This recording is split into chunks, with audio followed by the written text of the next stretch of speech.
Hello to all the YouTubers and viewers on this platform. My name is Luke and I am fresh and new to the YouTube world. For so long I've been a viewer and never an uploader. But today I am here with an analysis video. That is my first video and certainly won't be the last because I am here to chill with you guys for a while. I'll be interacting with you all regarding anime and all its nuts and bolts. I'll be showing illustrations that I have drawn and painted myself while I break down my thoughts on all things anime related. I'll be looking into TV shows rather than manga. Forgive me if my videos aren't that clean. I'm still a novice at the moment. Slowly but surely perfection will be achieved. Please show a bit of love for this first timer by hitting that like and subscription button. One hand washes the other, guys. I can't do it without y'all. But let's not waste any more time. Let's tear down today's agenda. Alright, Demon Slayer, Kimetsu no Yaiba. For those who don't know what the Japanese words mean, it simply says demon slaying blade.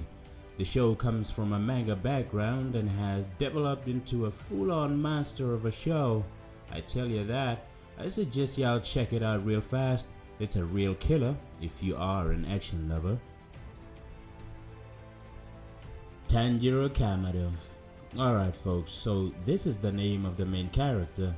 I think the creators were subtle with this one because Tanjiro is such a meek name, and in the story, the developers tried to show us that he is an ordinary peasant who would do what commoners do, like living a life of farming and fishing or trading in the marketplace.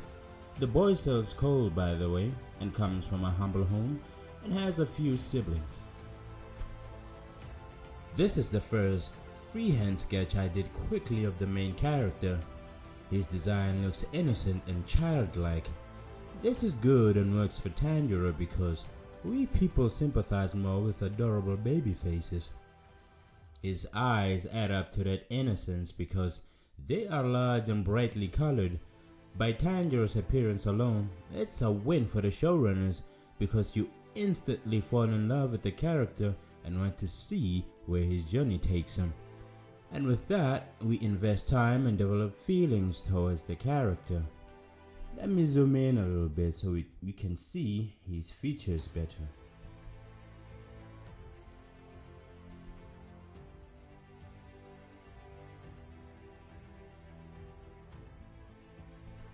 Now the creators have made Tanjiro to be humble and very considerate, warm and kind-hearted.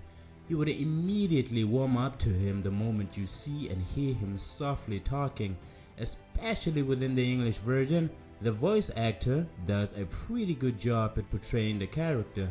Tanjiro begins off as unskilled in any fighting styles.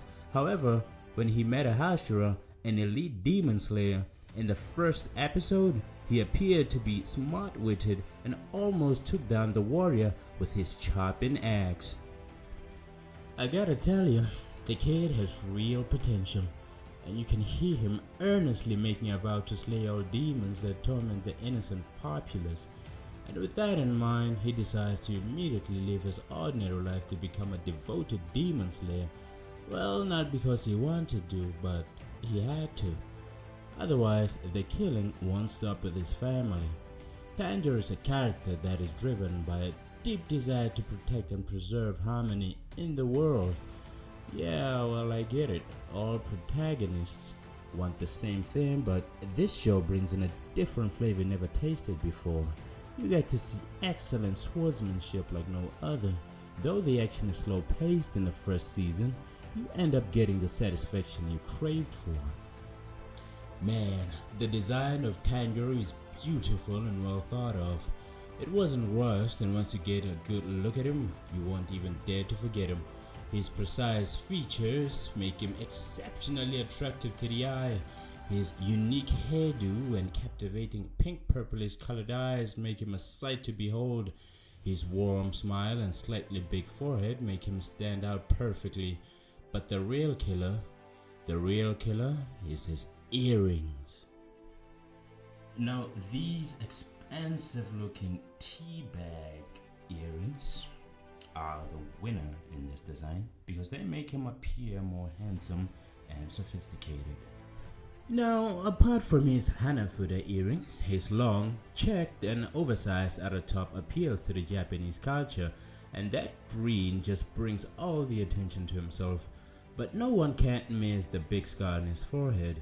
In the show, Tanjiro says, playfully, that he got burned as a kid, but as the series goes on, the scar changes and becomes like a tattoo.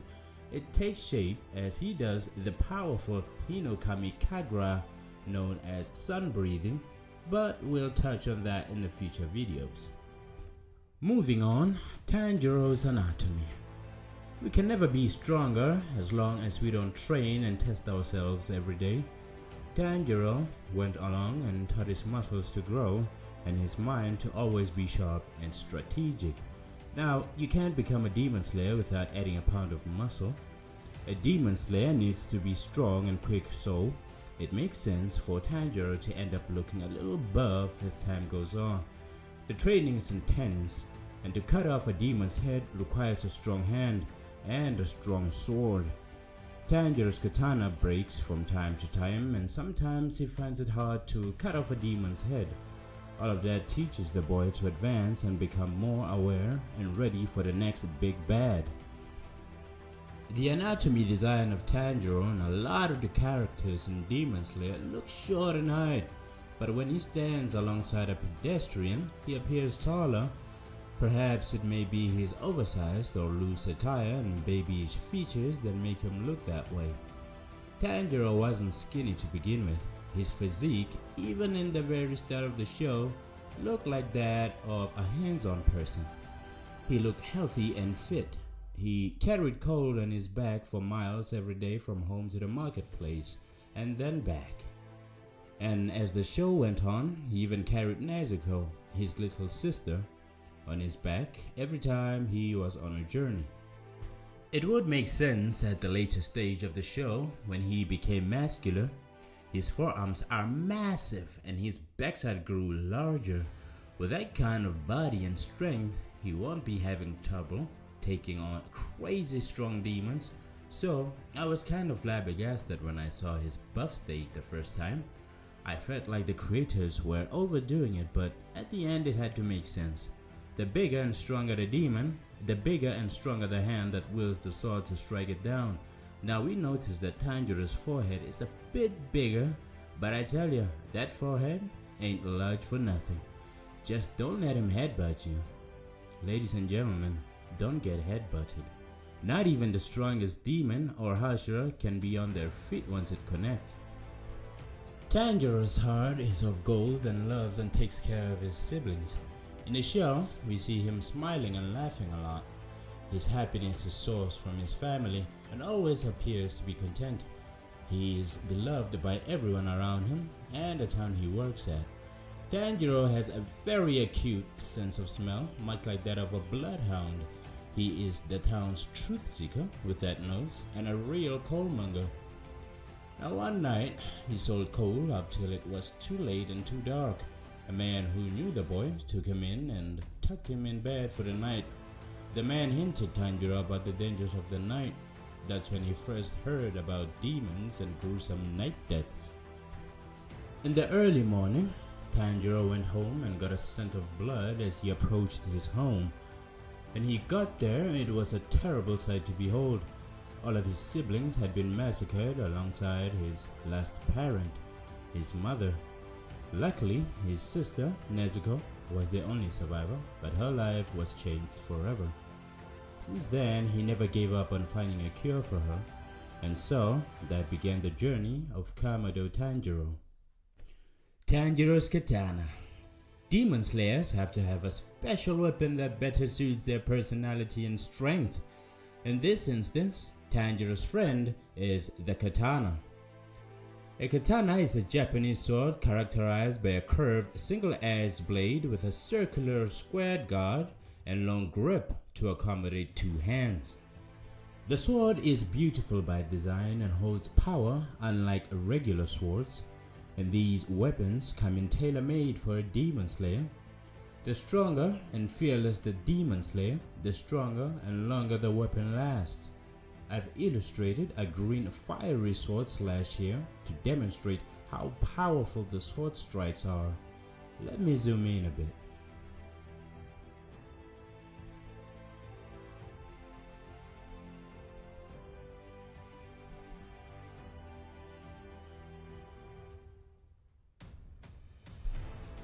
Another group of people who make these come from a village called the Swordsmith Village.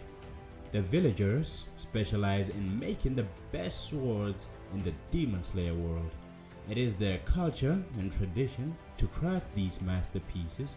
A whole village dedicated in making top tier blades. That's gotta be an incredibly awesome village. You gotta give them credit. But as promised, in the future videos, I will be discussing with you fellas about the technique of sun breathing, which I truly prefer in Japanese, Hinokami Kagura. This technique made me love Demon Slayer even more because of its coolness. Now, this is what I call awesomeness, guys. But let me zoom in a little bit.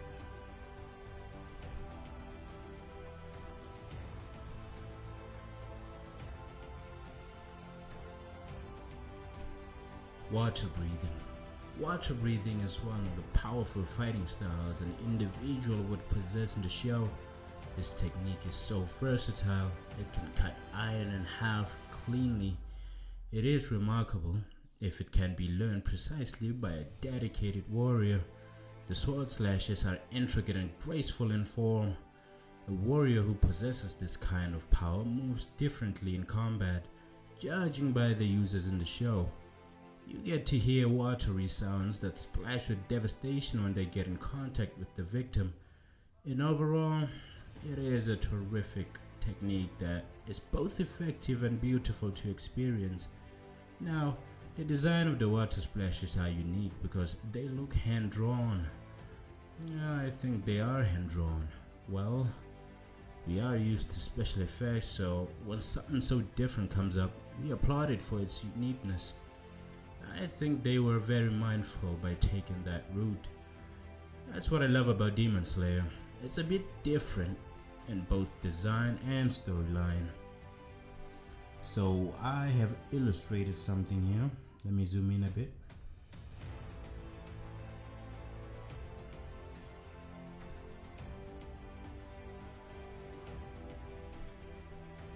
Alright folks, so let me share my last thoughts on Demon Slayer. The show presents itself as epic, mind-blowing, and adventurous because of its action and thrilling scenes. I like how emotional it was at the beginning, setting a tone that was sympathetic towards the main character and paving a way forward for Tanjiro to grow and become stronger. I love how he isn't just limited to one fighting technique, but can learn all the other breathing forms. But in my case, I wanted Demon Slayer to be rated R. Okay, hear me out.